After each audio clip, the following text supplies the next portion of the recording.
بسم اللہ الرحمن الرحیم۔ گرامی کے حضرات، ہر بندہ پریشان ہے، پریشانی کے عالم میں بڑی بڑی جگہ تلاش کرتا ہے۔ کوئی کسی درگاہ پہ جاتا ہے، کوئی کسی دربار پہ جاتا ہے، کوئی وظیفہ کرتا ہے کہ میرے حالات اچھے نہیں ہیں، صحت اچھی نہیں ہے، معاملات اچھے نہیں چل رہے۔ تو گرامی کے حضرات، لوگوں سے دعا کرانے والے کے لیے بہتر یہ ہے کہ وہ مصیبتوں میں، پریشانیوں سے اپنے والدین سے، اپنے رشتہ داروں سے دعا کرائے، چنانچہ پریشانیاں دور ہو جاتی ہیں، ٹینشنیں دور ہو جاتی ہیں۔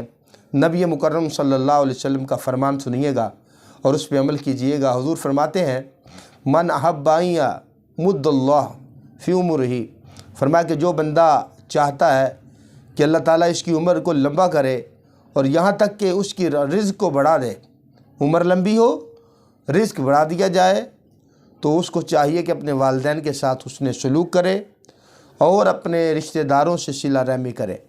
اور حضرت حسن کا قول ہے، دعاء الوالدین ینبت المال والولد، والدین کی دعا سے مال میں بھی برکت ہوتی ہے اور اولاد میں بھی برکت ہوتی ہے۔ لہذا ہمیں چاہیے کہ اپنے والدین کی قدر کریں۔ ایک ہوتا ہے کہ ان سے دعائیں کروانا، یہ بڑی اچھی بات ہے، لیکن آپ اپنے والدین کی خدمت ہی اتنی کریں کہ ان کے دل سے، وہ کسی نے کہا نا کہ دل سے جو نکلتی ہے اثر رکھتی ہے، پر تو نہیں رکھتی لیکن طاقت پرواز رکھتی ہے۔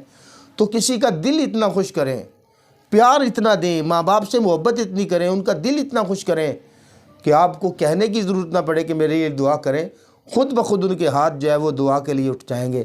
اس لیے رشتہ داروں سے محبت کیجئے، بہن بھائیوں سے محبت کیجئے، اپنے والدین سے محبت کیجئے، اپنے دوست و احباب سے محبت کیجئے، محبت بانٹیں لوگوں میں، رشتہ داروں میں، اپنے بہن بھائیوں میں۔ جو لوگوں کو خوش رکھتا ہے تو پھر یہ نہیں ہوتا کہ بندہ لوگوں کو خوش رکھے تو اللہ بندے کو دکھی کرے۔ جب بندہ کسی کو خوش کرتا ہے تو اللہ بھی اس کو خوش کرتا ہے۔ اگر بندہ کسی کو پریشان کرتا ہے تو یہ نہ سوچیں کہ آپ کسی کو پریشان کریں گے تو پھر آپ کو پریشانی نہیں آئے گی۔ یہ چکی چلتی بڑی آہستہ ہے، پیستی بڑا باریک ہے۔